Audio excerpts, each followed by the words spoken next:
Thank you guys so much for joining me for another episode of Keeping It Real with America's Supermom. I am really excited about another Clubhouse collaboration. I tell you, it seems like I live on Clubhouse. That's my second address. But Andrew Gonzalez is here today, and we got connected through Clubhouse, and he is also a podcaster. So I'm really excited to kind of pick his brain on some things that he's doing. But first, before we get into the interview, I want to give him the opportunity to introduce himself. Thank you so much, Michelle, for having me on today. Like I said, since the first time we met, it's just been awesome to connect with such like-minded people that are just trying to, do some good here and, actually put out some stuff to help some people. So, that's kind of what my podcast is based around. It's called Road to 100 Million, where I'm on a mission to impact over 100 million lives to achieve their dreams. And yeah, I mean, we're just out here trying to help improve and inspire some people to chase after their dreams. So I appreciate I you love having me on. Yeah, and you know what? I love the big dreams. My dream is to collaborate with Oprah Winfrey and Jimmy Fallon this year. So, you've Nice. got a million people that you want to impact. And then also, I'm part of a book project, and we have the same thing impacting the lives of a million women. So, my question is, how did you get to the point to where you are so confident with saying some massive dreams? Because so many people want to kind of hide them, talk about them a little bit. So how did you get to that point? Yeah, and so it's definitely a process. In the beginning, when I first jumped into entrepreneurship about 4 years ago now, those goals, when you first start setting goals, setting such high goals, it just doesn't, you're never taught really how to have a relationship with your goals. Like for me, it was like, okay, in the beginning when I first started making goals for my first business and where I wanted to be, it would actually it wouldn't actually be, it would be counterproductive almost. Every time I would think about them, I'd almost get beat down by them, or, discouraged by them. And, they look so far away and everything else. And now I just, I learned how to enjoy the actual pursuit of getting there. And I think that's really where happiness comes from, honestly, the enjoyment of the pursuit there, right? And then in the pursuit of your potential. And so when I look at, Road to 100 million, I wake up excited. I wake up on a mission to be able to impact more people. It's something I get to do. It's not something I have to do either, right? So it's a real get to. So, I mean, if anything, it's just learning how to have that relationship to your goals and understanding that each day is another opportunity to get one step closer. And that's all I need, that 1% better. I love that. And so, the age that you are, and really that could be any age, right? I'm 50, you are 20 something, right? 24. Okay. So, you have people that are like, what? That goal just, it doesn't even seem possible. You're thinking too big or whatever. So, for people out here who do have those dreams, what advice would you give them about making sure that they, kind of see that dream through? Yeah, it's a process of segmentation. Mhm. For me, let's say, the road to 100 million, in 20 years, let alone if you just set the minimal goal of like, hey, Mhm. I want to impact two people that are going to impact two people a year. That's it. I want to find two people this year that are going to go tell two people, hey, you got to listen to Road to 100 Million because it's going to impact your life. Over 10 years, that's about 1,024 people. Over 20 years, that's over 2 million people telling 2 million people a year about you. And so the Okay. segmentation and understanding compounding interest and the exponential growth factor of these things is definitely where I learned to be able to just enjoy that process and know that if I just consistently keep going towards these goals, that the exponential growth factor is going to come in later in the game. So it's not. There's a process that actually one of my mentors, David Meltzer, taught me, and it's about lily pads. He says in a lily pond, it takes about 30 days for lily ponds or lilies to fill up the lily pond, but they double in size each day. And he always asks, okay, if it takes 30 days to fill up the entire pond, at what day do you think it would be halfway full? And a lot of the times that people say, oh, you know what, like 15 days, right? Half the time. But really, it's not till the 29th day that it's half full. By the 30th day, it's completely full. By the 31st, it's twice as full, right? It's two ponds full. Then the third day after, it's 4 times as full. And so it just on and on and on. The compounding effect is something that's something that I really carry close to me, and I understand now at a different perspective. And so that's what keeps me like really calm to just every day. I'm just trying to incrementally grow, and I know eventually that exponential growth will, hit, the hockey style life of where it just kind of, you have that expanding that starts to accelerate and grow eventually. I love that. Now, and so you mentioned, David Meltzer, and that's just awesome. He's going to be on my podcast on International Women's Day, Oh, March nice. 8th. So I'm excited about that. And so my question is, how did you get someone of his caliber to be your mentor? How did that even happen? Yeah. So in 20, I want to say 2018, I believe, I started is Mhm. when I started my first business, legitimate business, and actually stuck to it. But it was my first business that in social media marketing. I got into videography Mhm. early on in the game and realized that I could leverage a lot about social media marketing, and that was kind of the way the industry was going. But about after a year of running that business, I was able to gain some pretty good traction, and I had a process where I was able to bring in some pretty big influencers, entertainers, and entrepreneurs. And so once I started realizing that I was able to, be of value to a lot of bigger people, I started getting very intentful with the people I was reaching out to as well. And so at one point, I was reaching out to 30 entrepreneurs a day that I either wanted to work with or learn from. I was just trying to add value to them. And after about 8 months of doing that, 30 people a day, thousands of DMs, I did get some one-off gigs here and there, but nothing was really taken off yet. And then one day, a guy by the named David Meltzer replies and tells me, hey, we're actually adding people to our office. We'd like to meet with you and check out your stuff and see if it could be a good fit.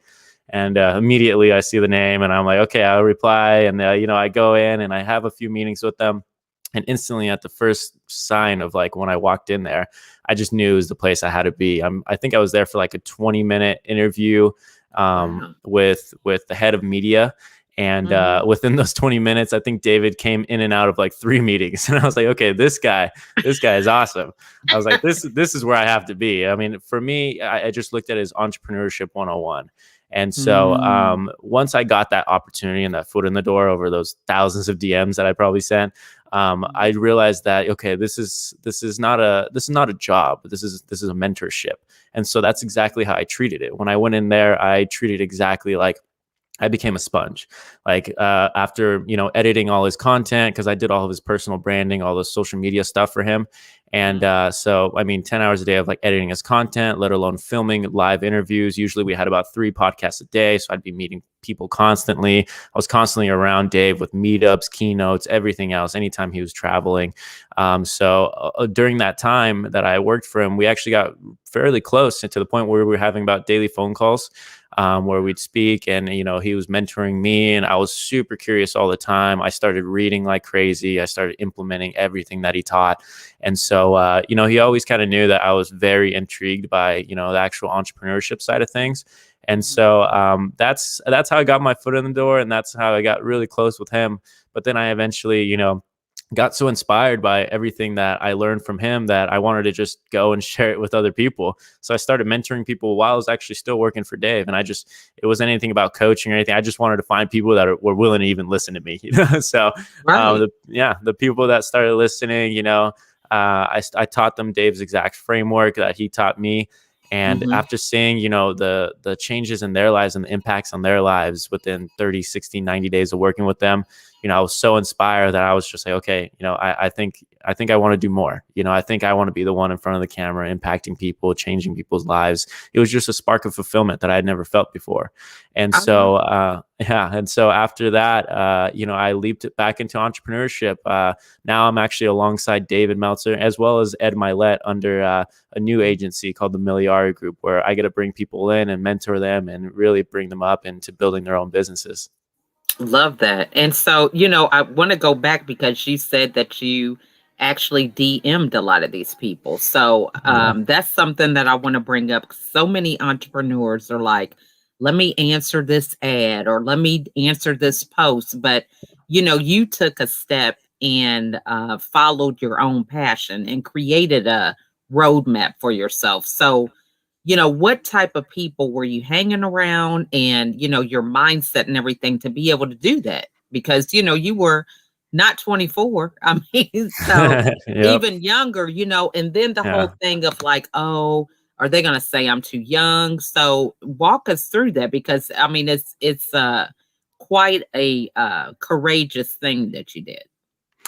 Yeah, and I love that perspective too. I mean, it's actually not a perspective I even took. I just thought I was kind of just shooting my shot with everyone, you know. Mhm. But I guess so. It was just a matter of like I started to understand how accessible social media made everyone. Like the tons Mm. and tons of blue checks that I would message every day, like you to the blue checks, and it was surprising how many people would actually reply, like, "Hey, thank you, I'll keep in mind," or or at least like my message or anything, like actually interact. And even those small interactions, we just kept piquing my interest. Okay, so that they're actually receiving this. I'm able to send a message to this guy because prior to this, people like David Meltzer, Ed Milet were never accessible like they are today. You know, whether it's them running their accounts or other people running their accounts, it's a possible way to get in contact with either their team or them themselves, right? So, I mean, I think I just realized that early on once I started seeing that, okay, they're opening it, they're seeing it, they're liking the message, they're replying, or whatever it may be. And then from there, I mean, I was just like, okay, let's see how many people I can get in contact with. Let's see how many people I can try. Like somebody's got to want some content or anything. So I guess the courage came from I understood my value. I brought value as far as social media and being able to make content. And I offered it for free in the beginning. It was all free. Like I just wanted to say, hey, listen, I just want to get a chance to work with you. Here's some of my work, and let me know, and I'd love to be able to help you out. And and especially people that I knew in the space, I would message them like, hey, you know what, and let them know like how they've inspired me or how they've affected me, and then let them know like, hey, I just really want to be able to be of value to you or of service to you, and learn from you. And so really just opening up like that is how it was nothing. I don't think like it didn't seem courageous to me at the time. It just seemed like I wanted to just be of value to people, and getting around the environment. Um, Once the environment didn't really change until I went through the transition with David. Once I went through that personal development transition, that's kind of when I had to really change my environment. And I didn't fire friends, but I definitely made new ones. I, I had to support. I had to change my environment to one of Right. people that are all on the same mission or same trajectory as I am, or have the same values at least as I am. Because there's some people who are who some would say are fairly successful, but they might not have the same values as me. They might not care about the certain things that I do, so their actions and their habits are going to be different than the things I want to do. So it was hard, especially being younger. I think in the entrepreneur game, there's so much different so many different stigmas that you see on social media of everyone with the cars, the jets, and whatnot, and everyone at the top is all telling you, no, you can't focus on that stuff. That's not going to get you there. It's understanding your values, understanding your whys, understanding your reasons, the impacts, your capabilities, right? Looking and really developing yourself. Because what I learned from that first business, moving into working for Dave, is I was trading my time for money when I was doing all the editing and everything else. And I realized that, okay, you know what, I have to make myself more valuable. So I started investing in myself. And that was something David really drove home with me was, what he's like, you're the best investment you'll ever have. If you don't invest in yourself, what are you ever going to invest in? And so I took that really deep. And all last year, I meditated over 100 hours last year. I ran over 200 miles. I wrote over 13 books. I journaled, documented over 200 times. Just a bunch of different things that would invest in myself and be able to build myself up from the inside out first. And so once I started getting out to once I was built up, at some points it was a fairly lonely road in the beginning, especially when you're first transitioning. But now I've been able to make connections with a bunch of new people and such like yourself that are all on the same trajectory, on the same mission to be able to just be a good person and try to actually have an impact on this world. So definitely in the beginning it's lonely, but people like you is what makes it great. Oh, yeah, definitely. I totally understand that. And so, it's that whole thing about the mind shift, though, because, you have these goals, these aspirations. And, I think it's so great that you have so much wisdom because normally I just remember myself being 24 and it's like, oh, these people are older. Like, for example, you have a David Meltzer and you're like, I know social media. I mean, what can he teach me? Let me Yeah, teach him. You know what I'm saying? yeah, So, yeah. how is it that you just were able to have that understanding that it was kind of like a win-win. There's something you could teach him, something he could teach you, because so many people have tunnel vision that I'm gifted in whatever, and let me just tell them what I know, and they kind of miss the other side of having it where both people are contributing. Does that question make sense? Yeah, and so it's also things I've learned through Dave, which is one, radical humility. As much as I think I know now, I still know enough to know I don't know anything. Right, you know, right. so, so I definitely know enough to know that I don't know anything, and I think that's what David opened my eyes to. What Mm. true success looked like, not just what it Mhm. looked like in the movies or social media or on the news. It was what true happiness and true success looked like. And not only Yeah. that, but really how hard and how dedicated he was to his work. He's like working for him. It was a really tight team. It was about 8 people on his team as I was there, counting me. And everyone is so proficient at their jobs, and he does such a great job with them, but he is still the hardest working person in his company. Nobody can tell him that he's not, because he's still doing more than everyone else every day. And that's just as passionate. And the leadership, I think, is what really affected me, is seeing his leadership. And really now, that's why when I stepped into a leadership position now, that's what I strive to be. That's kind of set my bar for leadership. And it was just something I never really experienced before that. I probably got fired from 12 different odd jobs because I had no sense of accountability or responsibility Right, before that. But, right. it wasn't until, I landed with Dave, and, I think I was just so inspired by him. I think, if anything, Mm, working that closely with him and seeing that not only is he the same guy on social media or on whatever news or interviews he does, like, this is the mhm. same guy on the back end. Like, there's times where, Wow. I would pick up Dave from the airport and, take him and give him a ride home. And we would just be talking the whole time, and he'd just be pouring into me like inspiration. And I would let him Mm, know, like, speaking and getting on stages and consulting and really inspiring is something I want to do. And even when I wanted to transition, when I went to Ed's team, he was super supportive. It was no hard mm, feelings from him at all. It was simply, mhm, hey, let me know. Like, I knew you weren't going to stay here doing what you were doing for so long. I could see it in you. And, it's just such a blessing to be able to still have him as a coach. And, we get a chat at least once a week. So it's amazing. But I think, if anything, the reason why I picked it up was because I just completely indulged myself in it. I didn't mhm, I didn't look at anything else between the media, between in person, and and working with him, speaking with him. It inspired me to try to be the best one there. I made it a point to be the first one in and the last one to leave, even though I've lived the mhm, furthest. I made it a point to mm, constantly be the one studying his calendar, being really accountable to him, and making sure that I'm doing everything possible to be the best like I can be here and add the most value. And I so love my inspiration by him, I think, is what gave me that first sense of radical humility, where I didn't go in there and try to show him anything. I went in there and I was like, oh my God, how am I in here? How am I this close to this guy? And and so It's that's so yeah, true. yeah, and Now, that's so did a lot of your friends know who he was? I mean, that's another thing. I'd say some of these names to my kids and they're um, like, "Who the heck is that, mom?" Because it's yeah, like yeah, they're into Beyonce or something else with music. I talk about yeah. business people, they're like, "Who the heck is that?" So, did some of your friends they even know who you're talking about? No one. I didn't, to be honest, I didn't even know who David Meltzer was until I found his account. And then I Yeah. started doing research on him, but I didn't know either, but none of my friends knew either. Mhm. Yeah, so it's just a testament about going in there and, I always say, if you don't ask, the answer's no, So you gotta be willing to do the hard thing and just go for it. I mean, what do you got to lose? Absolutely nothing. you know? So Exactly. talk to us about this mentoring program or, what you're offering now. Yeah, so now I recently joined Ed Milet under his brand Mhm. new agency called the Miliari Group. Mhm. We're a financial education company where we're going around, and actually, the mission for our company is over the next 10 years to impact over 20 million families to be able to save, protect, and build their wealth.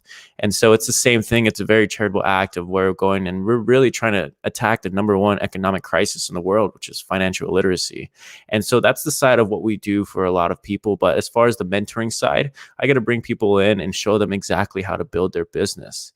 Like I get to bring partners in that come in and partner along me, Ed, and a bunch of other very successful entrepreneurs, and they get to partner with us, be mentored by me personally, as well as some of the guys above me, and be taught how to be able to raise and step into a leadership position of scaling a business and learning. Really, I mean, there's when I stepped into my first business, it was like I look back and I'm like, I did not know a single thing. I like, what was I doing? Like, but Right. back then, you think you got a hold on things, So true. and even now, Hey, it's I still wake. the same thing, okay? You Yeah, get a new app or some new thing that comes out, it's like, okay, we're back at ground zero here. exactly, and I think that's just entrepreneurship. You have to learn to love that, So Mhm. as far as like what we do, it's nice to have that guiding hand of people who are sitting in the space that you want to be in, and for them Mhm. to show you exactly the directions on how to get there. Mhm. Yeah, and I think, one of the things with leadership is, not having all the answers. I mean, look at what happened with last year with the global pandemic. I mean, Hmm. nobody was prepared for that, but it takes leadership to be able to pivot and to continue to thrive and do these things. So, after we've experienced such a year, who would you say, or how do you determine who needs to be on your team when it comes to being able to be prepared for transitions and, moves forward and things of that nature? Gotcha. So the way I experienced last year Mhm. was when I was still with David, working with David, and Mhm. I think that's where the last straw of like real inspiration kind of came through, because as soon as everything started happening, Dave didn't even blink. He went into Wow. it with the notion of we're going to help more people, make more money, and have more fun than ever before. We're going to go into this and come out of it even better. And he didn't even blink. He didn't like. He was just the leader. And I know, maybe in the back of his head, he wasn't even sure. But I think Right. true, I think true Right. leadership is to be able to sit there and stand there and lead your team even when you're not sure. Because Mhm. there's going to be a lot of times of uncertainty where your Mhm. emotions are going to get the best of you, but to be able to be calm and be able to be still in that position of leadership and still saying, hey, we're going in, but we're going in and we're coming out even better. It keeps everyone else's emotions to be able to lock down. And he did come out better. Not only did I come out personally in development, but he came out better. His business and everything else is booming. He came out with a new TV show. He quickly adapted and to the virtual stuff, and now he's doing his podcast virtually. I know he's working with another company called Clarity Experiences that they do virtual broadcasting. So it was a really perfect fit of like he just looked for the opportunities. During those times of uncertainty, there's going to be new opportunities. During the Great Depression, there was more millionaires made than ever before. So now it's like, what are the opportunities? Where is the market shifting? There's never been a shortage of money. It's just been the distribution of that money. And so it's the same thing now. Going through COVID, going through all this, there's just going to be a distribution of wealth. And if you are there looking for the opportunities instead of looking at all the things that could go wrong, you're going to find what you're looking for. I love that. And so, what are some things that you do in your daily routine that keeps you in this mindset? Because, like I said, this is, there's people my age, your Mhm. age, in between, and older that have this mindset. But for those that are watching, what is it that you do that kind of helps you to be flexible, to be mindful of creating the reality that you want for yourself? I love that because and nobody has to do exactly what I do because I think I'm borderline psycho with all the entrepreneurship. Well, But see, great minds think alike, right? yes, exactly. But for me, it's I have a 10 non-negotiable morning routine every morning. I have Mhm. a 4 a.m. start where I go through my meditation, my reading, my working out, my cold shower, daily values, journaling, documenting, studying my calendar, and then executing on the day. But Mhm. those top three, at least the meditation, the reading, and working out, my health comes first for me. So mentally, physically, spiritually, and emotionally. Like that's the first thing I need to do each day. If I don't do those three, at least first non-negotiables, I cannot touch my business. I cannot touch my phone. I cannot do anything until those are done. And so that's a big thing of learning how to put yourself into that peak state every morning. And it does come from a process of learning that morning routine that puts you in that peak state. And so I think as far as doing those things early in the morning, one, meditation really helps me to clear my head and move forward. And, when you wake up, you could look at your phone for half a second and 1,000 things already start running through your mind. And before you know it, you don't even want to leave your bed because you're like, I know how much things I have to go and do right now. So for me, it's very important to have that meditation first, the silence, to be able to think clearly and to be moving Mhm. forward. And then the reading always sets me in the right percent. Like I'm currently reading like 3 different books just in small increments every day. But the reading in the beginning of the day is so important to put me on the right foot of the way I'm thinking. And practicing gratitude in the morning is another thing I do. The first thing I think about when I open my eyes is thank you. And so, that fact that I have another opportunity to just get one step closer, whether, I'm right before or if I'm far away, so, Mhm. it's just another step. So, I mean, if anything, the meditation helps me to clear, the reading helps me to get in the right mindset. And then the working out helps me to beat the ego. And so the ego in the morning is a very important thing because, when you're laying comfortably in bed and it's cold outside, you definitely don't want to get up at 4:30 and go run outside, So, every day it is a challenge. But because of that challenge, I've learned to be able to overcome those challenges every single day. So starting and beating taking those wins early in the morning makes the rest of the Mhm. day seem easy. And so, Mhm. because it's hard to get yourself every single day, especially when you don't Yeah, want to do it. And those times that you don't want to do it most is when you need to do it because that's absolutely. that's how you start building the confidence in yourself. That's how you start keeping promises to yourself that you make and you start achieving goals and you start doing things that you say you should instead of saying, "Oh, I should." So Right. I so love that. that's that morning routine is definitely what keeps me in that flow and the Mhm. consistency of that. So I do it 7 days a week. I love Every it. like Yeah. yeah, so it's an everyday thing for me where it turns into habits. Habits turn into traits, and personality traits turn into your characteristics of who you are. So Mhm. I definitely wasn't like that before whatsoever. Nowhere near that. I feel But you. Once you kinda be intentional with it's just having that focus on your goals.